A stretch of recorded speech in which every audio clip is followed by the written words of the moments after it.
Welcome to the Best Music Podcast with Dan Spencer. My name is Dan, and this week's featured guest is Bill Mooring, a veteran of the New York City jazz scene for over 30 years. Bassist Bill Mooring has established a reputation as one of the city's most in-demand players. Bill has played with such notables as Dizzy Gillespie, Slide Hampton, and Cal Collins.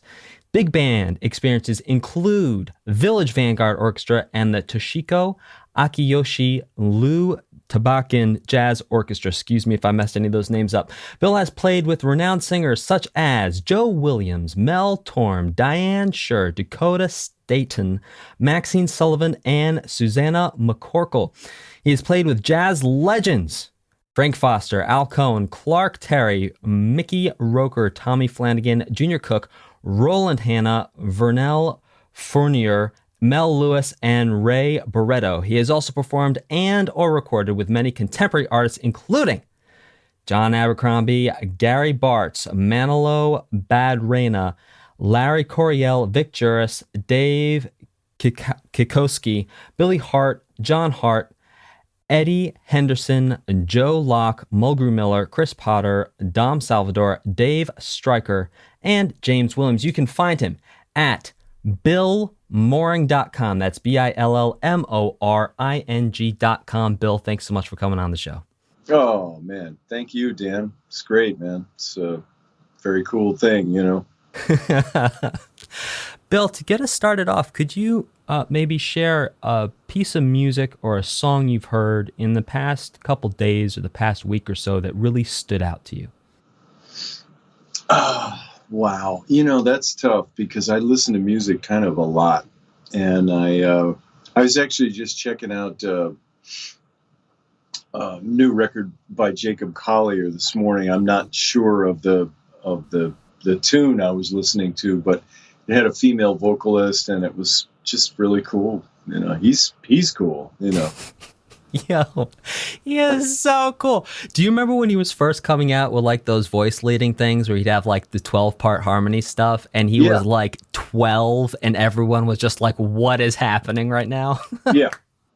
He's a very exceptional talent that, you know, they come along every once in a while and it's just, you know, everybody should pay attention, you know. Absolutely. So listening to this piece of music, how did it make you feel? Where did it take you? What did it do for you? Why did it stand out for you?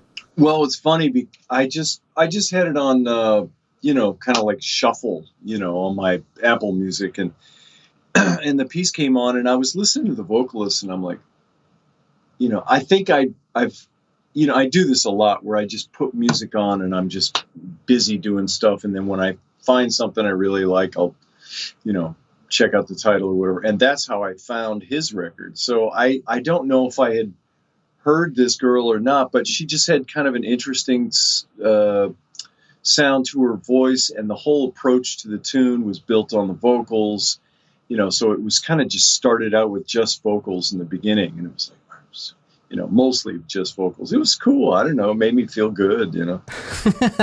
Music motivates me, you know. It really does. Like when I wake up, if I put music on, I just get going like quickly, you know. If I don't, I'm just like standing around going, what am I going to do today? You know? So when you say it motivates you, does it sort of like clarify a task or an intention for the day? Or is it just sort of like, you know, that music moves you, it gets you up and grooving, it's something you love so much that it's almost like a cup of coffee? It's like a cup of coffee. Huh. Yeah. I usually do it every day. I just put music on first thing as I'm making the coffee. No, it's cool. It's a good thing. You know, it's an old trick, actually. Like when I was on the road a lot, I was pretty young and I was always freaking out because I wasn't able to practice because I was either on a plane or a bus or something. But I had a Sony Walkman that I carried with me everywhere and a box of cassette tapes. I would listen to music kind of all the time. You know, if I was getting ready to take a nap or something, I'd put music on, you know, and just let it soak in it just was a very helpful thing for me. I don't know what it is, but I've noticed that when I put music on in the morning, like I said, as if it's a cup of coffee, I'm more active. I just get going quicker. If not, I'm kind of, what am I, coffee, I just kind of space out. But I put music on and I'm directed already, Huh. So back in the day when you were talking about this anxiety that you were having around practicing, not practicing, wanting to be able to shed, when you were listening to the music, were you putting yourself through boot camps, like, trying to identify the chords, or like, were you doing any ear training exercises while you were listening, or was it just to sort of mollify that I need music time thing? I think both. Sometimes, just like having listening time is so great. And it is nice to just have it on.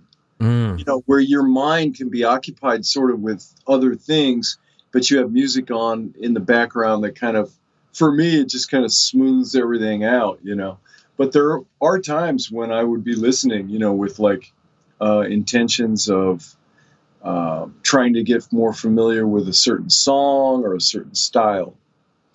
I think when I was young, I was really interested in, well, I still am actually, all kinds of music, and I think that's been a reason that I've been able to have a career is because I don't shut the door on anything, really. I mean, it's fun for me. It's just really fun, I think if anyone is listening who has Apple Music, there's this really cool feature on Apple Music where you can go on and you just pick an artist, and then everything that they've been featured on shows up as well. Mm-hmm. And going through your featured list on Apple Music is so eclectic. Like the types of projects that show up that you've played bass on, the range is just insane, from like jazz backing tracks to like this experimental like pop indie stuff. And it's just so cool that you can go in and it's all, oh yeah, featuring Bill Mooring. And then even whole albums you've played on show up. And just seeing that, like you said, you're so interested in so many different types of music. And one thing I do want to ask you, Bill, I've only ever seen you play upright bass. Do you also play like sideways electric bass, or is like your world really the... Oh, there it is. And for our listeners on audio, he's holding up a beautiful Fender. Is that a Jazzmaster? It's a jazz bass. 1965. Oh, good year. Excellent. Yeah, this is one of a few that's down here. I play a lot of electric, actually. Yeah. Oh, wow. Well, that's on me to go find some projects. Well, it's funny. I'm known as an acoustic bass player. I grew up as an electric bass player. Huh.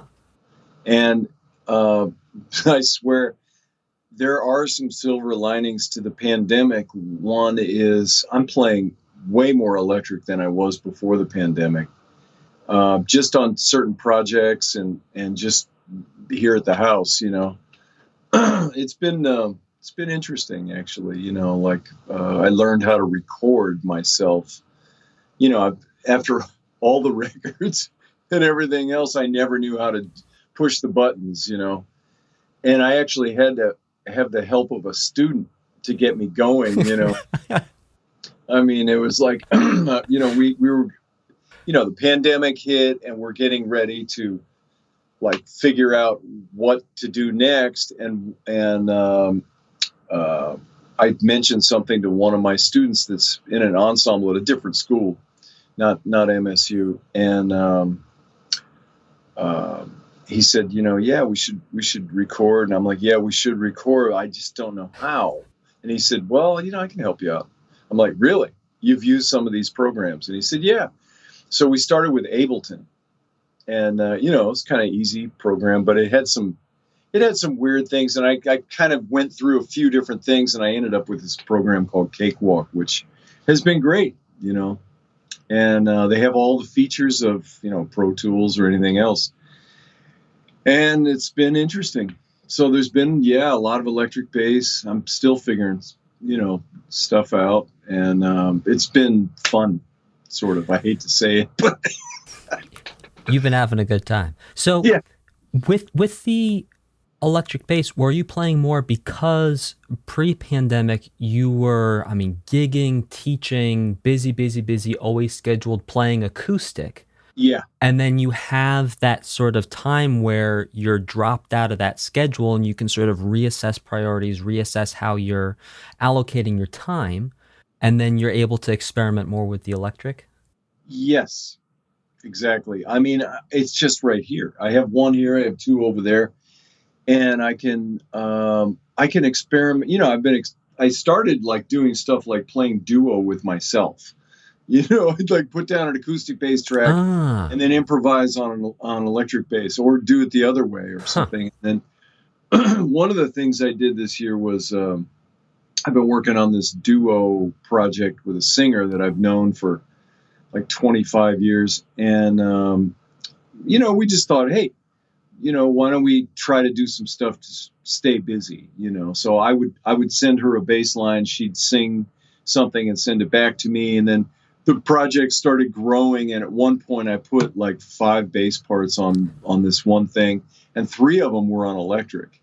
Oh, wow. Yeah. Well, and so it was like, some were like, little high, like, yeah. Little that things was like this. you playing the bass on that? I thought for sure that was like on the sort of bossa nova thing where it starts out with that, it starts out with acoustic bass, and then that other part comes in, and then the beat comes in, then the vocals come in?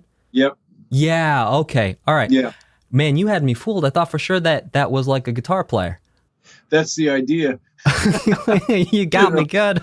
Well, I was listening to the original recording a lot at that point, and there's this ukulele part, and it's just so cool, And there's even more I wanted to do with it, but we wanted to kind of try to keep getting one out every month. But I was thinking, man, I could put a snare drum part on here because I have a set of drums here, and there's other things I could do, and it's just fun, So before we talk about your singles with Sarah Partridge in further detail, let's talk a little bit about collaboration.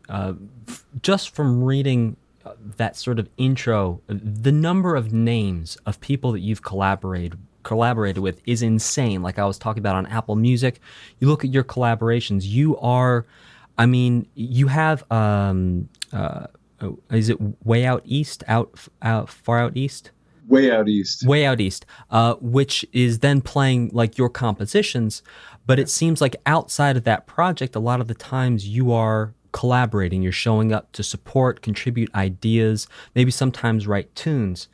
But you don't get to play with the amount of people that you've played with if you don't have the right approach for new projects, you don't have the right way of collaborating, and you don't have the right attitude towards collaborating. So do you think maybe you could talk about what you think makes you such a great collaborator? Well, I wouldn't say I was a great collaborator, but I think the reason I've had success is because fear. I don't want to fail. And I love music so much. So when I hear something that somebody wants to play, I want to be good at it. It's like, it's that, I call it fear as a joke, but it is kind of a thing like, oh, it's a project. Oh, I love projects, like right now I'm building a deck, that's a project. But it's like, I remember the first time I heard real Brazilian music, like when I first moved to New York, I get this phone call from this guy named Dom Salvador, and he says, I have a gig at the Blue Note, and I have, some other gigs, and Dennis Irwin recommended you, and, can you come play with me at the River Cafe, and we'll get to know each other? And I was like, sure. So I go to the River Cafe, and he's this really cool guy, and he plays great, and he's also a composer.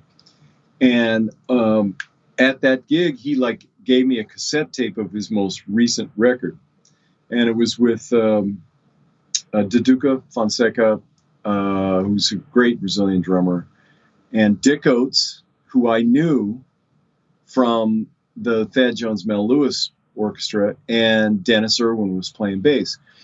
And I popped the headphones on and I listened to it, and I just did not understand the cymbal beat, because I grew up in Indiana and everything was in the pocket, spang, gang, dang, gang, dang. Now, fortunately, I had grown up playing rock music and then later progressive rock, and that got into R&B and funk.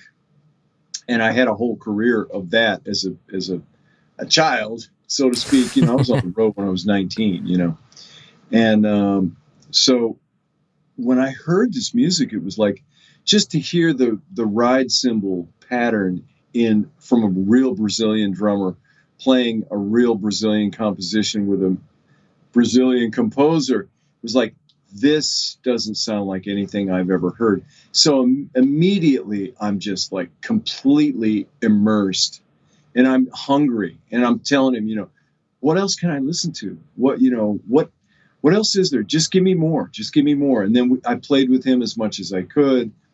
Started playing with Duduka and another great drummer early on, Portinho. And just, I'm curious, and I want to succeed. Not so much other than I just want to play this music that I like. Do you know what I mean?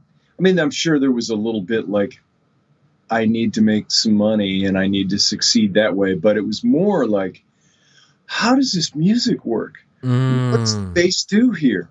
Wow, listen to the cymbal. It's not like the cymbal in jazz, like the time is felt more almost in the feet, with the boom, get going, the feeling of the rhythm is more in the foot, the right foot. So I'm getting off the question. What was the question again?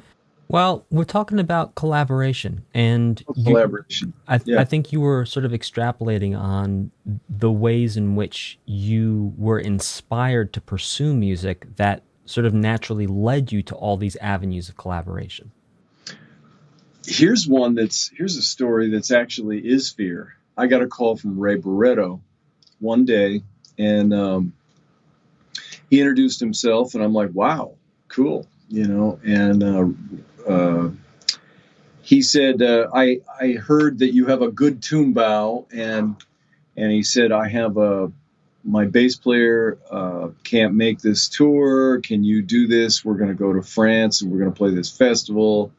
And I'm like, yeah, sure. When do we leave? He said, next week. And by the way, you have to play electric bass. And I'm like, I haven't really played electric bass in like 10 years, like much, And he said, well, you got a week.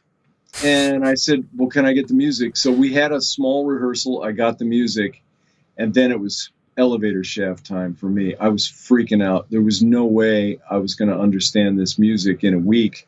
So I got busy, and I just shed the music like nonstop. And that was fear, baby. Because, that's Ray Barretto. Ray Barretto is, like one of the most famous congueros of his time. And he helped, blend jazz and Cuban music. And he was actually Puerto Rican, I think. But, just a veteran icon, he's just amazing. So this is a funny story. I had been shedding headphones, tapes, just like listening, reading, studying, listening to his recordings and everything else. And I went to bed one night and, kind of, wow, am I ever going to get this? I could tell that the feel wasn't quite right, even though I knew about the tumbao and I had some experience playing Cuban music. And so I went to bed. I woke up 4 hours later, just startled. And it's like, it's beat 4. That's the important beat. It's not the end of 2. It's beat 4. The tumbao is the end of 2 and 4, right? So I went downstairs after 4 hours of sleep, threw the headphones on, started playing. It was now I got it. And it was that's like a subconscious thing. You think that I had been working on this in my brain, even though it's all about sound. To me, you can't figure out music. You have to understand music on a musical level, I think, But that was interesting, So that's a long-winded answer to explain collaborations. When I have a collaboration with anybody, I kind of take it pretty seriously. It's fun for me to do it. And if I have success and I can play the music to where I think it sounds good and the people I'm collaborating with think it sounds good, then it was like, yay, So would you say that your sort of purpose within collaboration is to contribute to the music and sort of figure out what key fits in the lock and unlock that door, and the joy is in the moment of that door unlocking and that sort of success? Yes. And that goes with, pretty much every time I play. Figuring out, you get on a gig and the drummer's kind of got his concept of rhythm and the piano player has his concept of rhythm. Well, the bass player is right in the middle, right? So what's the bass player going to do? He's either going to be stodgy and play his thing and have everybody come to him, or, in my case, I can do that. I can be a real stick in the mud. It's like, here it is, man. But I don't like doing that. I'd rather just like kind of feather the edges and kind of see what's going on. And usually what I end up doing is trying to get somewhere in the middle between the drummer and the bass player that don't agree. If they do agree, then it's like I just get on for the ride. Do you mean the drummer and the piano player that don't agree? Yeah. Just difference of time concepts. There's and feeling. Well, yeah, that's what it's all about. Rhythm, man. It's Yeah, all about feeling. Speaking of feeling, so you said a couple moments ago that you don't think you can understand music. You need to understand music from a musical level. Yeah. Would it be incorrect in your view to say that that musical level is the feeling? Because when the feeling's right and the rhythm is where it's supposed to be, just from a rhythmic perspective, let's put pitch and harmony to the side for a second. There's a feeling that happens in the room, in the ensemble, where it's like you find this space. It's like you find this whole other dimension, and then everyone's locked in to that dimension. Is that sort of what you're talking about? Yeah. That's, it can be many things, but yes, it's about togetherness. It's about, it is collaboration, there's different ways of playing too. You can be like a kind of what I call a lick player, a person that just kind of has these tricks and stuff, and they can make that fit into the music and create music that's interesting, and then there's like content players that are really improvising, and when that happens, there's so much magic within the musicians. I remember doing a gig years ago at SOPAC. That wasn't SOPAC. There's a performance space in South Orange, New Jersey. The one above SOPAC. It's like that little lounge space when you walk up the stairs. No, the SOPAC is the indoor space. I'm talking about the outdoor space. Oh, I'm not familiar. It's an outdoor stage, and then there's like a lawn, and they have little festivals there and stuff, and I was doing a little festival there.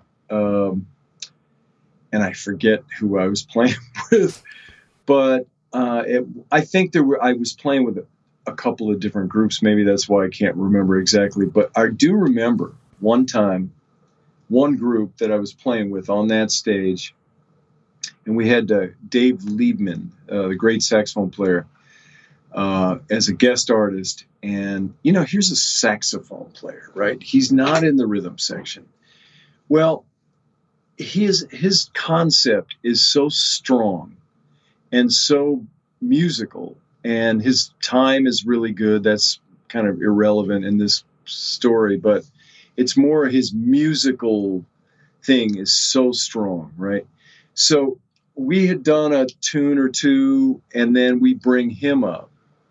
And then as soon as we started playing, the whole band rose up to meet the occasion because his level was very high and you could feel it, And it really, I wasn't that young. I was probably in my 40s at that point. I'd been in many great musical situations, but I always remember that one because he's a saxophone player. Like if a drummer comes in, yeah, he can like really get something going in the band quick. He's the drummer, or a great pianist, he has so much at his command. But this guy's a saxophone player. He's playing single lines, and he made the whole band level-wise jump up a notch or two, and the intensity of the whole group it was all because of Dave Liebman.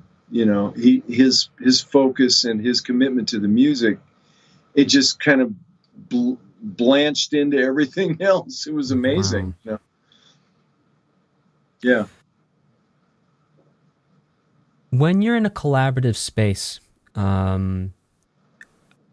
maybe we can break this down by arena. So in the live performance space, what is your balance between proposing ideas and going with the flow? Let's start for a live scenario. As the bass player, you mean? Well, yeah, you're showing up, you're the bass player, you're hired for the gig. Sometimes there's obviously going to be a situation where you're not going to talk at all. You're just going to sort of play your parts down. But when it is that more sort of collaborative situation where you have a voice outside of the actual playing, how do you balance that out? Wow, that's a tough question. I don't think there's one answer. I think I have to get, and this is going to be weird now after this pandemic. I have been playing with some people, as of late because things are opening up a little bit. But, I remember I just, every gig I would go to, every single gig, I would go and I go to play my first note, and I'm playing, but I'm also listening to everybody else because it's kind of my job to do that. I think it is, I mean, I know some people, Ray Brown, the great bassist, he was always the first guy to the beat, and it was always like, follow Ray because Ray's the man, right? And like I said, I can do that, but I prefer not to because I as much as I loved Ray, I really did love Ray. He was my first influence.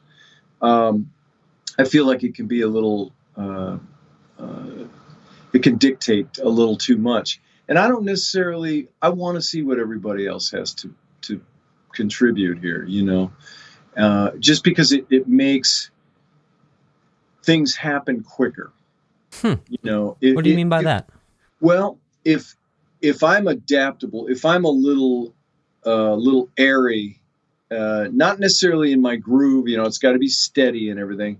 But if my concept is a little feathery around the edges and I can sort of absorb, it's kind of like my son has asked me, how do you play with drummers that slow down and it doesn't sound like they're slowing down when they play with you? And it's because there's many stories that gets to this place. I've done all that. When I first moved to New York, I was trying to prove myself, right? So everywhere I went, it was like, here it is. This is it. I practice with a metronome all the time, transcribing. I know how to do this. Follow me, And, I remember one night, this drummer was just really, he was really kind of a struggling kind of guy, and I just was tired of his act, so I just full speed ahead, and he finally just threw the drumsticks down and walked off. He says, "I can't play." I'm like, "Yeah, it's because you're slowing down, but I don't really like to do that. So if I keep things kind of open, let things happen a little bit, try to be the glue, makes everything happen, listen harmonically, rhythmically, okay, this guy plays a little ahead of the beat, this guy plays a little behind the beat. I can do this, that'll make it feel good." See, that's kind of what I'm always trying to do. I want the music to feel good. Music is a beautiful thing to me. It's really, it's probably been the most important thing in my life, for a long time, maybe other than my kids, I like my kids, but music has been great. It's always been there. So I want to make it work. I want to, like, if we were playing together right now, I would play a note, but I'd immediately be checking out like your eighth note, your sound, your intonation, your feel. I mean, feel, how do you describe feel, right? Well, yeah. How do you describe feel? It's a feeling. It is a feeling. It's like the sum of your entire, not just musical being, but also personality, outlook, psyche. Everything plays a role in how the music comes out. Yeah, exactly. I mean, it's like you can practice with a metronome all day long, right? And you can have perfect time, but that isn't going to give you a nice feel. No. So, that's why, I was kind of thrown in early because I had a beat and I could keep sort of quasi decent time when I was a kid. The older musicians were like, come this way. We need you, And so I had to kind of learn on the job. And I didn't really study with anybody until I was older, to try to get the bass together, scales, arpeggios, mostly fingerings, just because we all have our limitations, whatever. So I think learning feel came from like studying recorded music, playing with records. I used to do that a lot. I would put the headphones on when I was like, younger than you, I'd be like 18. I just put headphones on. I just play along. And I didn't transcribe it. I wasn't playing the exact notes. I was just kind of playing along, and I think that was a good thing to encourage me to develop several different kind of feels, and like when I hear a drummer with a very tight eighth note, then I know to kind of get up on it a little bit, and then if I hear a guy where it's like, the hi-hat is kind of like back on the beat, 2 and 4 or wherever he's putting it, then I know I have to kind of spread out a little bit, or else he's going to feel pushed. I'm going to get a pain in the neck because I'm feeling like I'm pulling him all the time. So, it's kind of like moving inside the beat. If this is the front of the beat and this is the back of the beat, you can move within that beat. And that's, to me, how you make things feel good. I've done recordings where I don't like what I'm doing. And I think that's one of the reasons that I try to do better,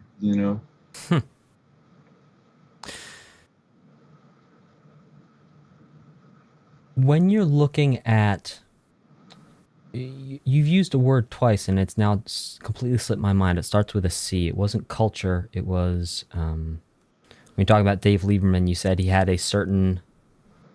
well, it wasn't charisma. What did I say? Starts with a C? Yeah. Anyway, I'll remember it in a minute and I'll probably say it again. I have a habit of doing that. Quick question for you, Bill. Do you like to say swing eighth notes or swung eighth notes? Probably swing, I guess. But you've heard people say swung eighth notes, right? Yeah. Yeah. And I probably said that too, you know. Yeah. Well, what's really interesting is I was trying to research which was the correct way to say it. Swing eighth notes. And of course, listen, we're researching jazz and what is correct, right? So anyway, point is, from a like purely pedagogical, like classical perspective, if we're describing swing eighth notes, we say swing eighth notes. But here's the thing. If you go to the New Jersey, New York area, so many people say swung eighth notes. Because what are you doing to the eighth notes? You're swinging it.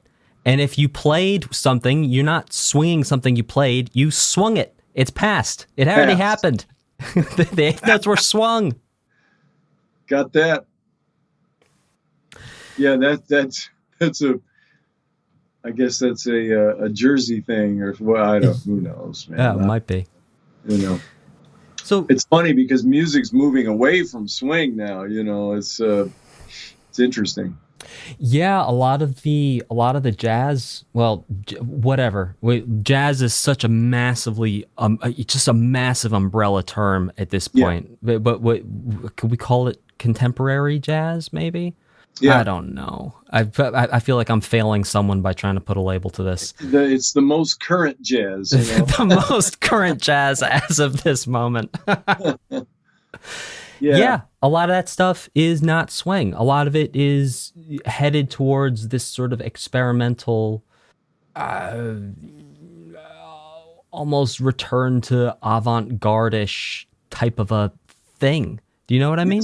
Yeah, sometimes. I mean, I you know, the young musicians these days, they're very good. You know, it's just nobody really is, you know, raised on dang gang dang gang dang gang dang. You know, I mean, I was raised by people that were 20 years older than me. You know, Von Olin, Claude Sifferlin, Steve Ali. Well, Steve's not 20 years older than me, but these guys, you know, they were all big swingers, man, you know, and they because, you know, I mean, that was the music of their time.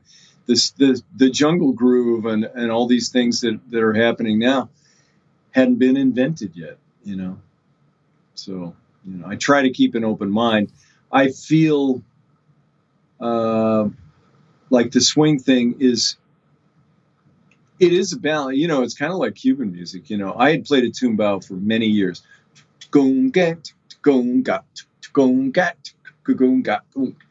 But until I had that moment at 6 a.m, waking up and going, oh, it's beat 4, man. You know, because I was going boom, gat, boom, boom, boom. You know, it's like, no, boom, ba, boom, ba, boom, ba, boom, ba. Right? Then I'm like, now I can play with Ray Barretto. You know, it's like, hey, I learned something from being under that pressure. You know, the swing thing is like, you know, it's funny. You tell some young people, let me hear a swing tune. You know, it's like, wow, really doesn't sound like what I grew up hearing swing as. You know, I mean, could you give an example of a tune you might hear now that you ask for? Like when you say play a swing tune, like what do you hear now that's different from when you were coming up? Everything feels real, not loose, kind of tight. The swing beat is like ding ding ding ding ding ding ding. You know, I grew up playing early on. I played dances. You know, people were dancing. You know, it's like. I mean, I grew up on rock music totally. You know, Led Zeppelin, Black Sabbath, you know, Grand Funk Railroad. I was a huge Beatles fan. You know, all this stuff, and that didn't really have anything to do with swing either. But you listen to Led Zeppelin, you listen to John Bonham's solo on Moby Dick. Mm-hmm. Sounds like Max Roach, man. You know, it's like, wow, really? That could be a jazz drum solo. You know. And, you know, so you figure that John Bonham probably heard Max Roach, and that's probably where he got some of his ideas. Huh. Because before John Bonham, there weren't a whole 30, 40, 50-year legacy of rock drummers. That's true. Well, but specifically rock drummers with that sort of equal share in the say of what's happening musically, that they're not just hanging out hi-hats, eighth notes, kick on 1 and 3, snare on 2 and 4, just like basic beat, beginning, end of song, little cymbal crash at the end. Like, did you know what I mean? It's like there's a level of agency and creativity that, to your point, almost pulls from jazz within that sort of rock sphere. It was the time.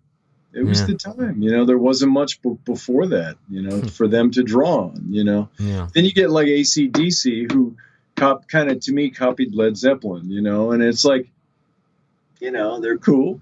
They didn't light me up because I was already into Led Zeppelin. So when I heard AC/DC, I was like, yeah, they sound like kind of like Zeppelin, kind of seem to be borrowing some things from them. That's cool. Let's pay homage, it's all good. But the real thing is the real thing, John Bonham, to me, just blows me away still to this day. I mean, when I hear him play drums, it's like, on recordings, it's like, wow, that's really good. I feel that the air in the time is what it is. Like, I think as things have gotten more techno, there's less space in between the notes, if you know what I mean. Like, I call it the air between the time. It's busier, and I think it is a sign of the times. We'll see what's going to happen after the pandemic. I mean, it's been a big slowdown for everybody, which I've actually really enjoyed, because I ran around so hard for so many years. It was nice to stay home a little bit. Yeah. I'm ready to get out, trust me. So is what you're talking, when you say things going a little bit more techno, are you talking about the trends within pop music and different dance music to really get the production to fill in every single nook and cranny, and there's a hook happening every 2 seconds in every instrument to try and make the song as memorable and catchy as possible? Is that sort of what you're talking about? Yeah, kind of. I mean, I guess I'm not. My girlfriend actually is more into pop music than I am, and so the last 5 years have been interesting for me because I've been exposed to things that I would have never heard 5 years before that. But yeah, the production of things is so. It's not loose, man. It's very. I don't want to call it predictable because I'll get, lambasted. But to me, it's kind of predictable. It's formulated, and yeah. Well, it's formulated. It's about making money. I mean, exactly. In the 70s, 60s, it was about making music. It's like everybody was trying to, take from their influences and create something that, it's like, well, I heard this, and this is what I think of that. This is my interpretation of this, Well, I think part of the argument and part of the picture, too, is that in the 70s, people were paying how much for a record. If a record was doing well, the record company was guaranteed how much return. Therefore, they were willing and able to allow experimentation outside of the boundaries of what was going to be what they knew was going to sell. Now, you make fractions of a penny on the dollar, if you're lucky, putting out music like this. And so it creates fear. It creates fear of it creates economic fear. There's an economic worry that comes into it, which then has an impact, in my opinion, on the potential of the creativity, because you say, okay, so-and-so did a song, sounded like this, it sold X number of copies. Let's do something that, and of course this was going on in the 70s as well, but I agree with you that there's a tightness and almost a tension within the culture of people who are trying to make money from recorded music, because there's so little money to be made, and because you need to hang on to trends and be different in a subtle way, but also be similar in a significant way, it's a very complex proposition at this point in time. Yeah, no, you kind of hit the nail on the head, I think. Did you ever check out there's a interview there's many interviews with Frank Zappa on YouTube. Are you hip to Frank Zappa at all? Oh, is it the one where he talks about the record executive coming in at the bottom? Yeah. There's something about, he says, yeah, back in the day, we had a cigar chomping record exec that says, give the kid a chance, and there was a lot of that, and I mean, even in the rock music, it's like, I was never a big Fleetwood Mac fan until I got older, right? And then you realize what was going on during that time. It's like, this band was kind of cool, man. You know?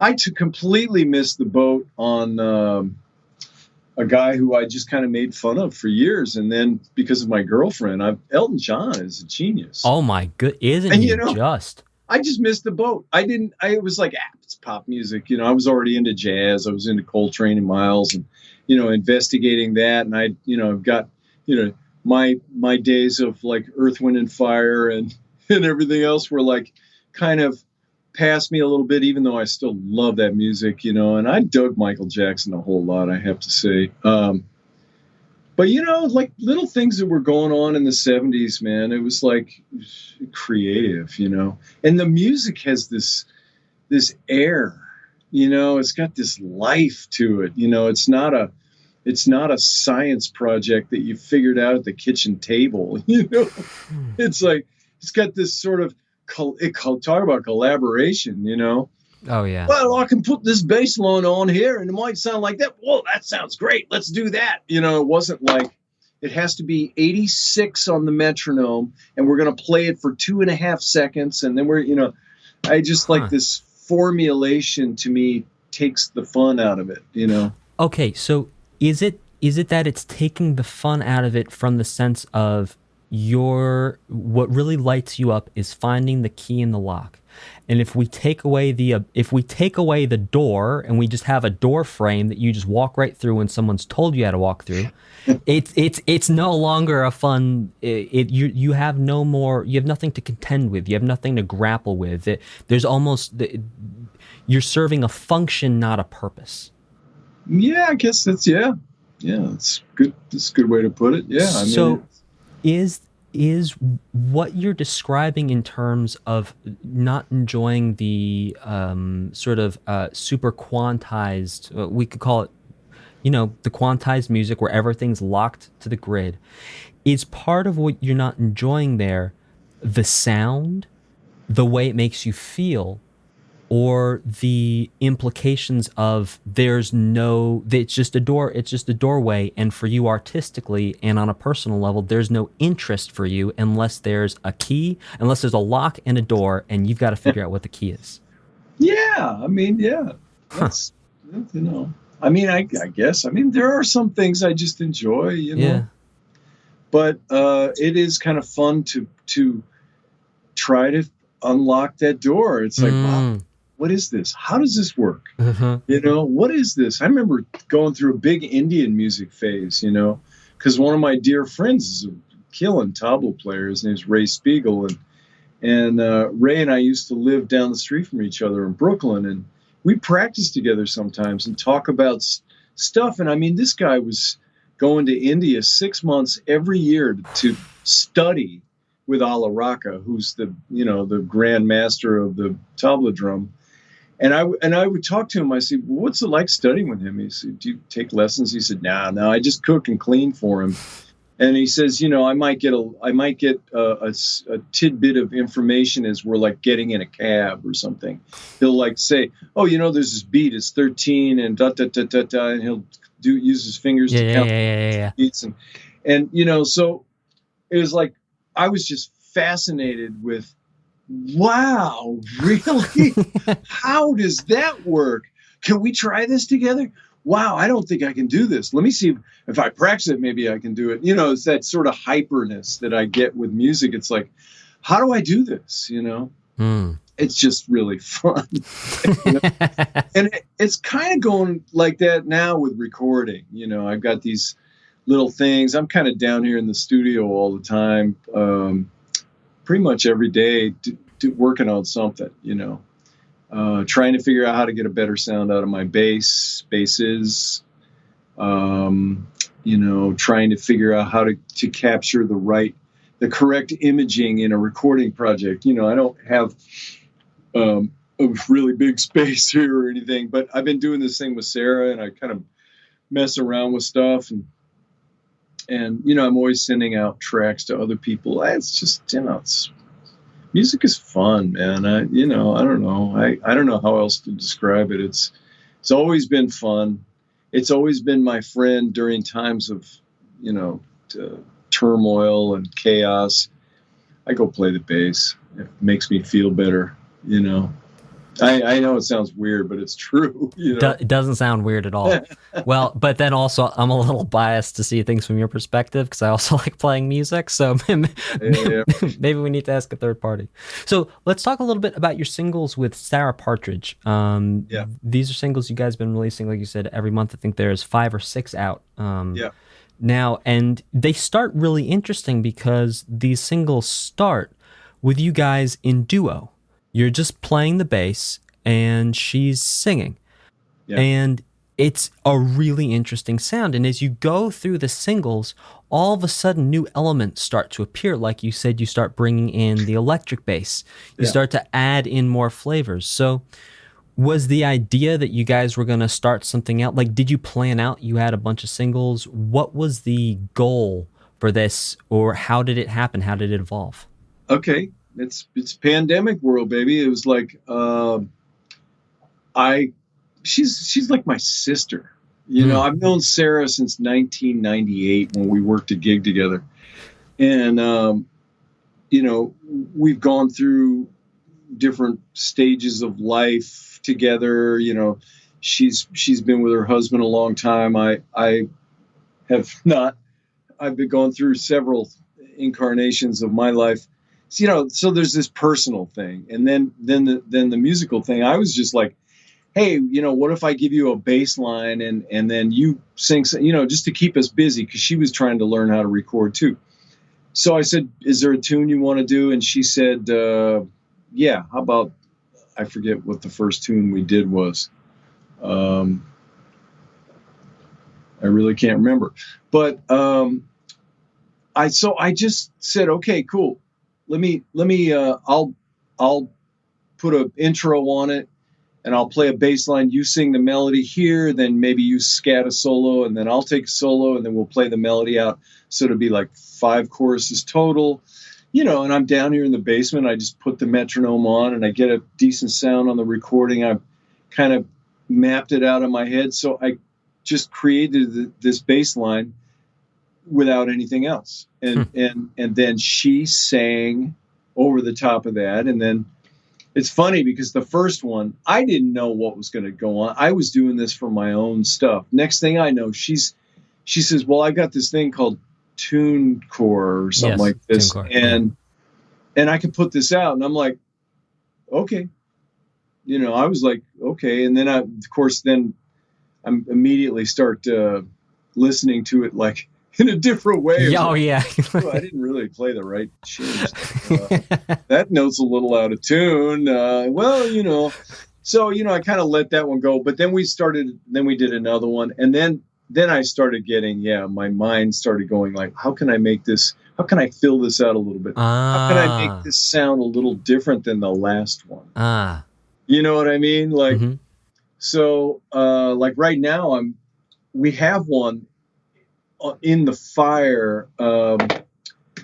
It's just, it's got a little vibe with it, you know, like, kind of a repetitive bass line mantra, real subdued.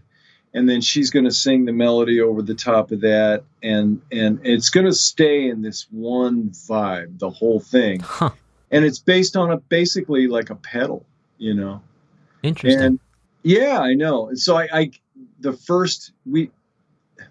it's funny because I'm doing her record at the same time. We just finished 3 tunes of her most current record, which is going to be out, I guess, this summer or something, with a much larger group, like 7 people or something, So the duo project is a little bit on hold right this second. But the first pass of it, I gave her the little bass line, repetitive pedal kind of thing.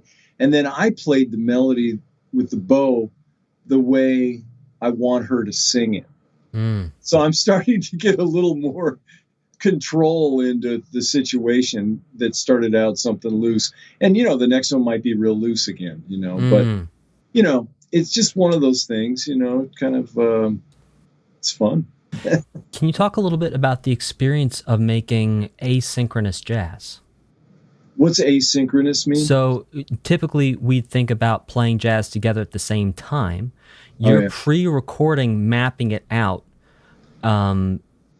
which means that you are only in a position to propose ideas as opposed to receiving and reacting to ideas, whereas Sarah is only in a position to react and extrapolate on your ideas. Yeah, it's very well put, Daniel. And that's exactly what it is. It's like, wow, it's in a way, it's the hardest thing I've ever done, because I grew up playing with records, playing with people, learning the scales and the chords and the arpeggios after I had already played a bunch. So yeah, this has been weird. It was a little scary at first, but I have to say it's been it's really fun. You just kind of have to imagine stuff in your head. Oh, so what is it that you are you like sort of hearing her singing and then playing along with it? So you're audiating what you feel the vocals will be. You guys have a history, her vibe. You're sort of plugging in it's almost like a recording plug-in. You're putting the Sarah Partridge plug-in into your inner ear, and then you're playing along with it. Yes. Huh. Exactly. I mean, it really does take some, I'll tell you, the real killers are like some of the projects I've had to do over the last year, pandemic wise, are like laying out backing tracks they're not backing tracks, but they're like I teach at NJ-PAC, right, in Newark, and, jazz for teens, and they're all great kids. And so in my ensemble, I'll have to lay a track out 9 minutes of like Along Came Betty, yes. And I'm always the first one to go. Then the drums puts his part on, then the piano player, and then the horn players, and the guitar player, and everything else. And everything's layered on top of the bass. Wow. And you play something for 9 minutes. Wow, does that take some concentration? Because you're by yourself. Yes. So, you're thinking, okay, and I'll have a little cheat sheet in front of me, like intro, head, alto, trumpet. Do you write measure durations for each one? You mean the time? Yeah, so like let's say the intro is going to be 4 bars. You put a little 4 next to it, or are you just keeping track in your head and assigning everyone like 16 or 32 to blow on? Yeah, the solos are like multiple choruses, so it's like 2 or 3 courses of alto, 2 or 3 courses of trumpet. Yeah, and you have to kind of keep track of that. Sometimes I do it with numbers, like the number of the track, like so like the recorded number, how long it is. So I'll be like, okay, each chorus of the tune is like 33 seconds. Ah, gotcha. So at 66, I know I'm on starting chorus 3. That kind of stuff. That kind of helps a little bit. But still, at the same time, I'm trying to give them something to play to that's not boring. Yeah. Not a metronome that's not a mechanical machine. So I'm like, trying to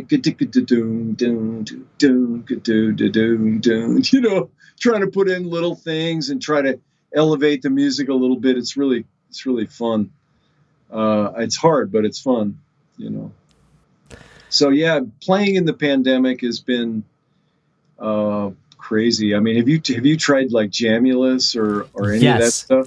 I actually did a whole episode on, well, it wasn't a whole episode on Jamulus, where we talked about how to use it outside of the 500-mile radius and getting everything synced up and all that crazy fun stuff. Everyone, you can check that out. It's episode, well, I'll put it in the show notes. Yeah, there you go. Yeah, I mean, it's like we're all doing this, and is it the most fun thing? No, but it's better than nothing. It is. And, I mean, I did do, until the weather got cold last summer and fall, I was doing, some outside stuff, like live stream stuff. And that was always good. It was always fun. I remember the first time playing with people after 3 or 4 months, I did a jam session kind of on this back room where all these doors were open with Tim Armacost and Bob Albanese and Tim Horner. And we were all in tears, man. I mean, we hadn't played with anybody in 3 or 4 months, and it was, nobody knew how long this was going to go. And we're playing. We're just so happy to play, It was just because, you can react to somebody, the drummer goes bing and you go bap. And it's like, oh, great. I have to do something. I'm not just keeping time here, Yeah. So for listeners who are interested in finding out more about Jamulus, there's an episode with Jason Camilio. I think it's episode 12 or 13. Jason, he works at Berkeley, and he and his colleague Ray Soul, they're actually doing a live presentation today on Jamulus. This is not live stream, so this will all be in the past. Anywho, Bill, let's move into the second half of this podcast, not in duration, but just in content. So I'm not going to keep you for another hour and 10 minutes. I'll get you out of here on time. So we can do these questions rapid fire, but if you feel like you have some sort of knowledge or experience to add to the questions, then please go ahead and elaborate. So let's talk a little bit about lifestyle, what it takes for you to be able to perform at your best, what it takes for you to be able to play music at your best. So how many hours of sleep do you need to not have the lack of sleep impact your creativity? Well, as it's changed as I've gotten older.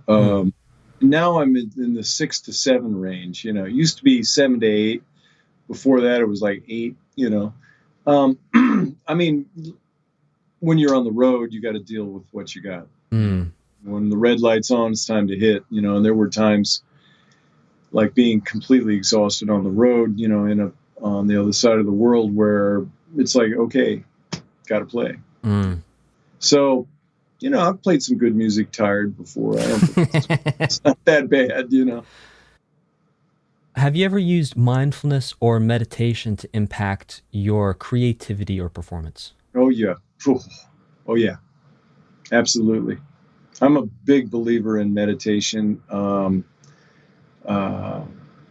Mindfulness. Yeah, it's all. I do believe that for me, I tend to run a little hyper. I'm a little hyper guy. Like I've calmed down a little bit in my older years, but I still have boundless energy. And so for me to go into a performance, I need to be relaxed. So you'll see me before a big concert. I mean, not that I've done one lately, but before something big, I'll be off on the side, kind of just getting my act together, just trying to basically, for me, it's calm the physical. If I calm the physical, then everything is fine. I'm kind of in touch with my body because I grew up an athlete and I've kind of always stayed somewhat in shape.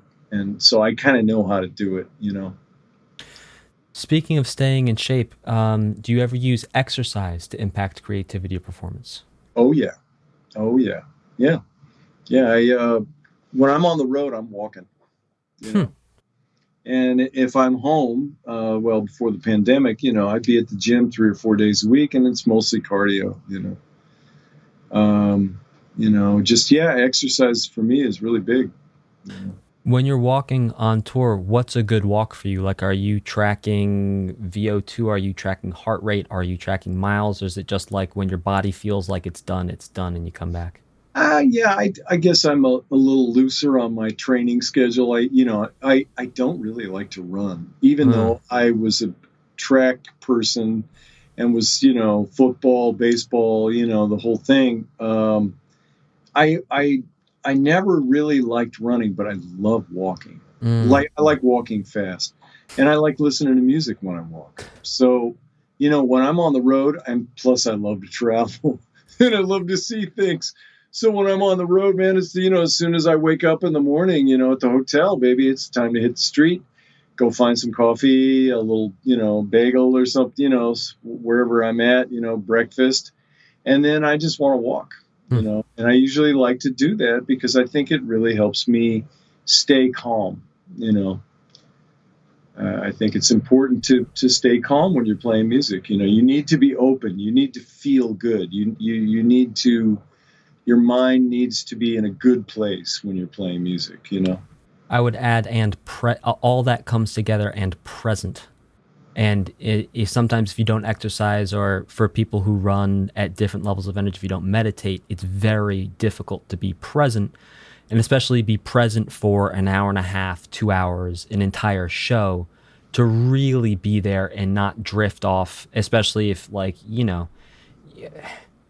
if you have something that's a little easier to do for a certain song, you might all of a sudden find yourself thinking about, I don't know, what color pencil you're buying tomorrow, or like where you're going to go eat afterwards, and just trying to stay in that moment over those durations of time. I think that kind of stuff's critical.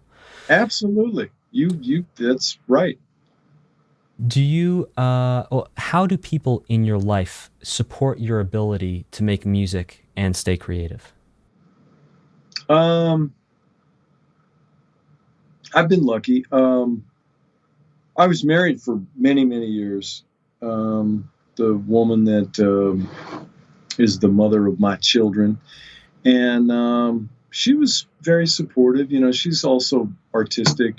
She's in the art world, picture framing, and and at a certain point in her life, she was a great painter. She was always just really cool. I mean, you're talking about my significant other, kind of. Anyone in your life, like, it could be a significant other, it could be children. At what I've been seeing throughout these conversations is very consistently successful musicians have either found people in their lives that understand the nature of what it means to be a musician in terms of the lifestyle, the hours, or there's been conversations had within different relationships around people where they let people know, where they communicate, listen, I'm going to be practicing, or if I get an idea for a song, everything needs to stop. I'm going to be sitting down at the piano and I'm going to be recording it. It doesn't matter what's happening. So in those situations, the entire support group around this artist, around this human, it is educated into the culture of what it means to be a professional musician. So how do people in your life support you in being a professional musician? You named it all right there. I mean, my lady now, Winnie Chung. She is. I met her over 5 years ago. We live together now. Have for a couple of years. She's super supportive, man. She knows. Like, when I need to be in my world, she just leaves me alone. And she also helped me really put the pieces back together from my marriage that, after 29 years didn't happen. And that was a deep time of reflection, and I learned a lot. And I really, what it is, Dan, I try to keep the people that are around me, they have to know. And if they don't, then they're not around me. because I do go through waves. I mean, I'm still, I'm building a deck right now. Okay. It's really fun. It's not anything I would want to do every day, but I have many interests. But whatever I'm into, I have to kind of be into it 1,000%. Yeah. I ride a motorcycle, I ride a motorcycle a lot, and it's all for enjoyment, and that is the ultimate concentration. It's, I went out Monday, did 150 miles on my own, just like riding around in the country. I had kind of picked a destination, and I kind of went there, got coffee, and then came back, and it was all secondary roads, and it takes a lot of concentration. Not everybody's into that, but yeah, the music thing, if somebody doesn't support what I have to do when I do this, because there are times when I'm just down here for 7 or 8 hours. Yeah. In the basement, I'm like shedding, practicing, recording, trying to figure out stuff, whatever. If I can't have that, then I won't be around those people. I made those choices, Indeed. And so it's very important to have a supportive cast around you that understands your obsession. And yeah, indeed. Bill, do you define yourself as a musician, a human who plays music, or something else? Is that 3 things? Well, those are 3 options, but I mean, the third option is open-ended. Like, do you think of yourself as, like, I am a musician, like, this is who I am, your identity of self, everything you perceive is through the lens of being a musician? Or are you a human being who has varied, as you've said, you have varied interests, one of those things you do is play music? Or do you think of yourself as, one of the answers that's come up a couple times is a creative? So like when you're building a deck, you're not making music, but you're still engaged in a highly creative activity that takes a lot of different skills and a lot of different pieces. You're creating a door with a lock for yourself and then giving yourself an opportunity to make a key. Wow, you are really good. That is so well put. Yeah, I am probably the last one. I often consider myself a musician, but I've said this before where music doesn't really define me. Yeah. Because I do other things, and I do like other things. I have to say, music gives me the unbelievable amount of enjoyment. But I do like to do other things, mostly music, some other things, like if I have a choice, if you held a gun to my head and said it's either music or that motorcycle, it'd be like, okay, music's cool. How about that deck? It's funny you say the thing with the deck, right? Creating a door with a lock. Yeah, it's exactly what I did. I have this bizarre space. We live in this condo, and there's a space on the side of the building right out here that it was like, we're the last unit on a dead end street. There's just a fence there and the space. And I'm like, man, if I put a deck here, this would be a good little hang, right? But it's an odd shaped space. And so I created an odd shaped deck. And my lady's like, why didn't you make a square deck? And I'm like, it's not a square space. But it's so much harder this way. And I'm like, yeah, it is. But I'm going to do it, and I'm at that stage now where the frame is built. You can put an elephant on it, man. It's solid as a rock. I'm picking out the top now, the deck boards, it's either going to be the wood or the plastic. And that's the last door that I'm unlocking, and this thing is done, depending on when I can get the material, hopefully by next week, Wow. I haven't touched it in a couple of days, but yeah. Yeah, that's interesting. You're very intuitive about this stuff, Well, Bill, if you put a picture of that deck up on social media, please do send me a link and I will put it in the show notes so everyone who's listening to this right now can go check out your oddly shaped deck. It's an oddly shaped deck. You can't even call it a trapezoid. I mean, it's a rhombus. I don't know what it is. It's like it has one right angle in it. That's it. It's like a right angle and then a thing like this and then a thing like this. I mean, what is that? I don't know. I'm not sure. But it looks cool. Excellent. It's gonna be a good hang for sure. Yeah. So let's talk a little bit about practice. Do you have a time or times of day that you like to practice? Yeah. I mean, when I have a project, I'll practice anytime. It's sometimes fun to wake up in the morning and just, as you're making the coffee, practice. I mean, that's kind of a good time, I often find after midnight, I call the magic hour, like from 12 to 3 or something, I'm often playing during that time. I think it's nice. The world is quiet. The phone's not ringing.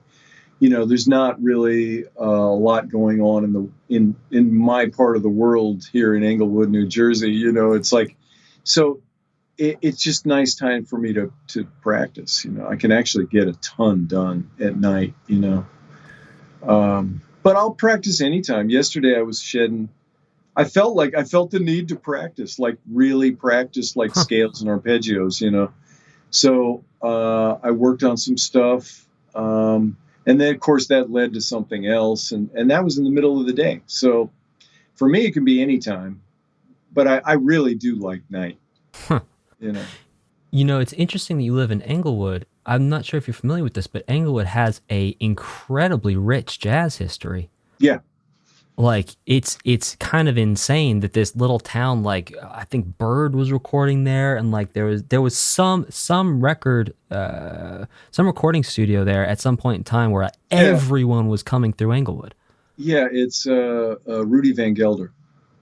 Rudy Van Gelder, he was in Englewood Cliffs, not far from here, it was the recording studio for all those great Blue Note records, all of them. Dizzy Gillespie lived here. In fact, just down the street, there's the Actors, what's it called? The Actors Home or something like this. It's like, a place for jazz musicians to be, the Englewood Hospital's right here, where Dizzy started some jazz foundation, I think is what it's called. And, if you're a jazz musician and you're having financial or medical problems, just go to the Jazz Foundation. They'll take care of you. Oh, wow. Dizzy Gillespie started that. I mean, many people have come from Englewood. Englewood's, it's 4 miles from New York City. That's like it's really nice spot to be in, actually. I like it here, Before we get to my next question, just want to check in with you. We got about 3 minutes on the clock here. Are you okay to go to a couple minutes over? Is that all right? Yeah, that's fine. Don't worry about it. I'm good.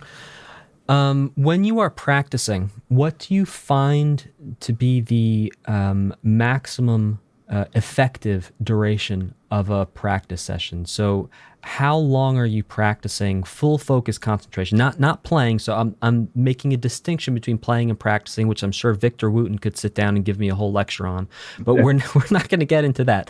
But like the distinction between playing and practicing, where practicing you're really focusing on, like you said, scales, arpeggios, stuff that is either technical or quasi-technical and review. It's less of a creative process. And again, if you've read Victor Wooten's The Music Lesson, I understand everything I'm saying, how problematic it is, because technically practicing should be playing and playing should be practicing. I get it. But like going for 3 hours full focus, 4 hours full focus, 5 hours full focus, what's your maximum time that you can really practice for? I don't really know. I mean, I've done like 10. Well, I mean, I've done 10 and 12 too, but day. like, I mean, it's like I don't do anything every day. I never have.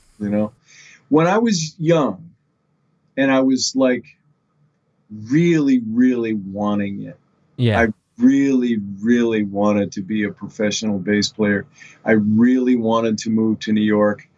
You know, shedding 8-10 hours a day was like kind of every day.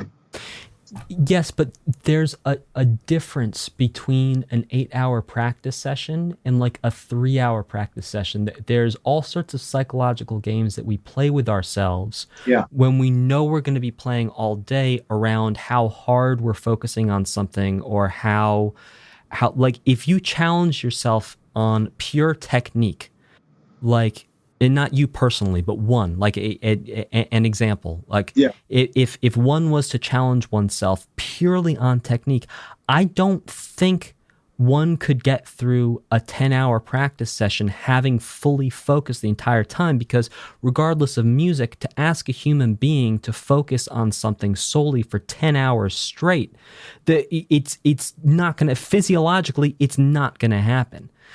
So within that 10 hours, the first maybe 3 hours, 4 hours is when you sort of get the most accomplished in terms of growth.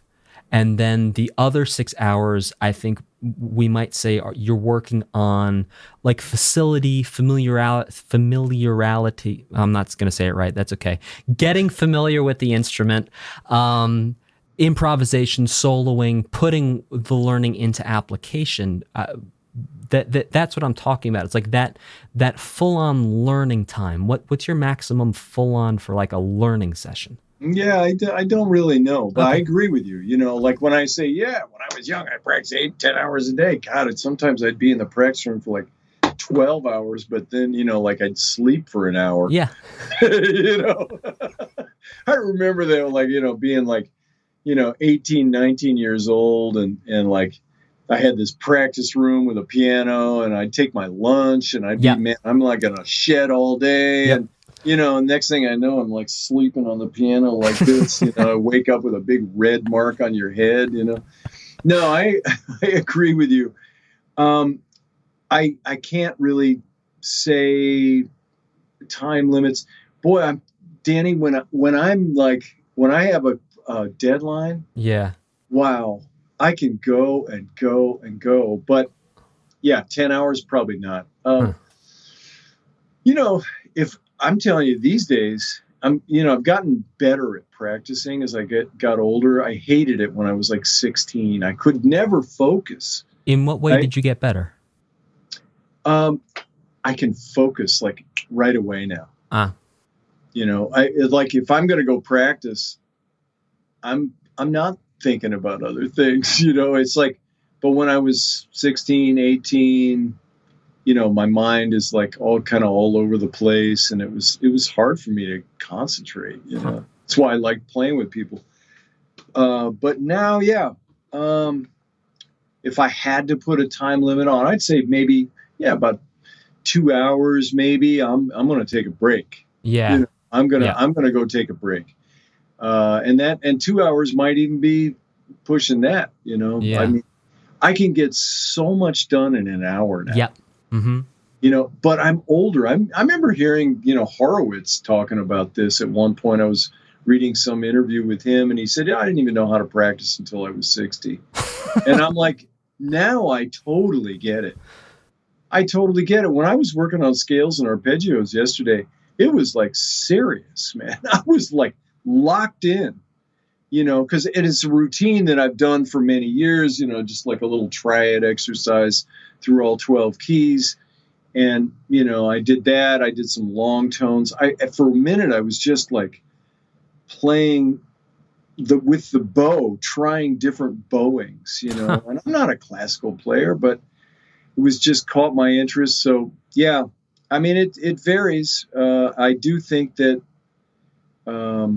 focusing is something that needs to be learned and exercised, and meditation is one of the ways to get there, you know. Is getting enough sleep. Getting enough sleep is very important. I think a lot of young people just completely miss the boat on that one. They think that they're 8 feet tall and bulletproof, and You know, I mean, my kids are in that group. You know, they're not kids anymore. They're actually quite great guys. But yeah, sleep is important. You know. Have you ever injured yourself playing music? Yeah. Yeah, I have. I remember this knuckle. I was probably right before I moved to New York. Actually, it was a couple months before I moved to New York. So it was 1984, and I was playing a gig with some people I really liked playing with, and all of a sudden, this knuckle popped. Whoa! You know, it hurt. I couldn't use it anymore. It was weird. I went to a doctor friend of mine the next day. He's a cardiologist, and I was like, Stan, man, you know, can you look at this? He said, yeah, I checked it out. And I think he maybe X-rayed. He said, looks at me, he says, occupational hazard. And I said, okay. He said, take some aspirin, you'll be okay. I'm like, okay. So that was one thing. You know, I had to lay off that finger for a couple of weeks, you know. But so you don't know what actually happened. You just know something went wrong. There's still a bump there, though. Huh. There's like a calcification there, right there. Then from years of playing wrong, where I dropped my shoulder, I kind of messed up my shoulder. I mean, that was sort of a chronic injury. Yeah, but, well, Bill, could you describe what you were doing wrong? So if there's any upright bass players out there right now, they can avoid this, and then maybe describe what you did to fix it. Well, I can just show you, you know. Sweet. I you know, I was, let's see, am I on? Yeah, move a little bit more to your left. Yeah, a little bit more. A little bit more, and I'll pause us every once in a while because some people are just going to be listening audio. I'll describe. So Bill's holding an upright bass, and he's holding it, which I actually can't tell if it's correct because I'm not an upright bass player. Bill, the floor is yours. The shoulder is dropped.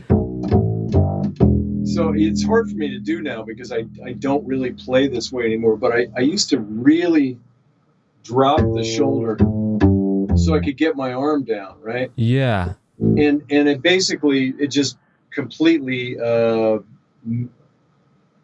to the point where my shoulder was so uncomfortable all the time. Went to an acupuncturist. I went to a chiropractor and everything else. Basically, I had to just learn how to stand with my bass where my shoulders are more square. Okay, so for people who are on audio, the difference is Bill was standing with his upright bass up, and in the first way, which was wrong, he was actually tilting his right shoulder in towards the bass and down, which was putting strain on the shoulder, whereas in the second way, the correct way of standing, he's standing basically with good posture, and then the arms reaching wherever it gets to. Yeah. And as you know from playing guitar, like having a strap on your neck, anything that's asymmetrical, you know, like, you know, actually I'm dealing with a little bit of shoulder tendonitis right now, you know, which was interesting to diagnose. I thought, oh man, what's going on? Is this the end? You know, because there's this burning sensation going down the arm. I mean, I'm going to be 63 next week, so it's not like, you know, but you know, once again, it's just like posture. Yeah. I've been doing some stretching exercises for that little canal here. Things are actually working out fine. So you have to kind of maintain, when you play an asymmetrical instrument, as most of them are, you have to kind of maintain, you know, a level of balance and relaxation. Find out what you're doing wrong and change it. You know, I changed the way I stood with the bass, you know, and it took a little time, but I could see it in photographs and stuff, you know, the shoulder dropped down. It's like, no, shoulder square, you know, look like Ron Carter, man, you know. If only we could all look like Ron Carter, because that man is like 90 plus and still going strong. My goodness. Yeah, just you know, the epitome of grace, you know. But I've done things like, you know, I'm a little crazy. One time I was on vacation with my family and I was doing this rollerblading, and man, I took a dive, and of course the first thing I did was break the fall with my wrists, and I'm like, oh no, you know, and especially the right wrist, I think was the one that was really messed up. And I immediately found a bass and started to play, and I'm like, okay, I think I can still play. And, you figure this stuff out. I ended up going to a doctor, and he's like, you need more time. Another time I bent this thumb back on my steering wheel in the city. I got double parked in by a semi, and I'm trying to back out of the space, and the front wheels hit the curb and flung the steering wheel around and bent the thumb back. And man, that's like that's right where I grabbed the bass, So I'm trying to figure out, okay, well, how am I going to do this? Well, I got a brace, and I started taking Advil, and, these are all injuries that happen. That didn't happen from playing, but it impacted the playing. Yeah. But I'm mostly like pretty cool, man. Usually when something comes up, I just try to figure it out and fix it because I want to play, I've got about 4 more questions for you. You can answer them rapid fire if you want. All right. Do you take any steps to stay creative? Yes. But it's like kind of in my head. Huh. Like psychological positioning around being creative? Like how yeah. Yeah, like, I make sure that if I find myself playing in it from a non-creative place, I remind myself. No. Like I'll hum along with my playing. Usually that gets me out of my head. You got to stay out of your head. You got to stay with the intuitive side, or else, so yeah. And I know there's recordings of me like, oh, I'm in my head there. I'm in my head there. So yeah, you have to kind of keep a handle on that. Just be aware of it. I think, mindfulness. Do you have a time or times of day that you feel the most creative? Yeah, usually at night. That sort of magic hour you talked about from 2 to 3? Yeah. 12 to 3. Magic hour. Yeah. Have you ever experienced burnout from too much time spent on music? Yes. Yeah. What did you do to recover? Just go do something else. And how long did it take you to recover from the burnout? Not long. Like a day or two. Okay. Just get away from it. Don't listen to music. Sometimes you can listen to too much music, I love listening to music, but yeah, sometimes it's good to just air it out. It's really nice that my lady is not a musician, and so, we right before the pandemic, thank God, man, we did a 17-day cruise in Southeast Asia. Went to 4 countries, and wow. I didn't touch the bass for like 18, 20 days. Wow. It was awesome. Yeah. You come back and you feel like, wow, and now I feel like playing. I don't think I'd ever gone that long without playing. Wow. That's wild. Yeah. Last question for you. Has performance anxiety ever threatened to impact or impacted your performance? Sure. Many times I've shot. I call it shooting myself in the foot, because it's all listening to the little man on your shoulder instead of telling, look, there's books about this stuff. I talk to my students about it. I've been recently talking to my oldest son about it, who's been dealing with a bit of it himself. I've talked to older musicians. Some people take beta blockers. Yes. Understanding the problem, I think, is the key. Understanding that we all have a little voice in our head that will tell you all the wrong stuff. And, there are books exposing this little man. Do you have any books you can recommend for our listeners? Yeah. Well, I think The Power of Now is a really good book, but if you have to get more specific, there's a book called Healing the Shame That Binds You. Huh. And that I know, it's a dear friend of mine told me about the book. And it was really cool. He talks about the voice in your head, or the voices in your head, And these are all different facets of our personality. And at one point he talks about, like, imagine walking all those personalities up to a stage and then criticizing them, and, just recognize them, give them names, just become more familiar with your own stuff. Yeah. Because we all have it. Mm-hmm. And if we learn to live with that little guy that lives on her shoulder, or 7, however many little guys you got that are always saying, you suck, or you didn't do that right. Oh, that note was out of tune. It's like, man, all those little people, they're a part of you. I used to try to kill them. Don't kill them. They're just a part of you. Well, you can't kill them. No, you can't. And they are just to be laughed at and ignored and accepted for what they are, which is just one little tiny facet of how your brain works, Amazing. Before we call it a day, Bill, I brought this up to you, I think on the first day that I had you for class at Montclair State. I think you were running our, whatever they called it when we all got in a room and played. And you didn't remember it then. I'm going to try you again now to see if you remember it. So, do you happen to know a piano player named Bill Pernice? Yes. Okay. Now, do you remember playing a gig with Bill Pernice and some of his students at this weird venue up on top of a hill in the summertime, what is now probably about 15 years ago, 17 years ago? You remember that? I kind of remember it, yeah. I was the guitar player. Get out of here. I will not. Wow, I didn't know that. Yeah. Was that with Green Meadow? Green Meadow. Is that where you went to school? That is where I went to school.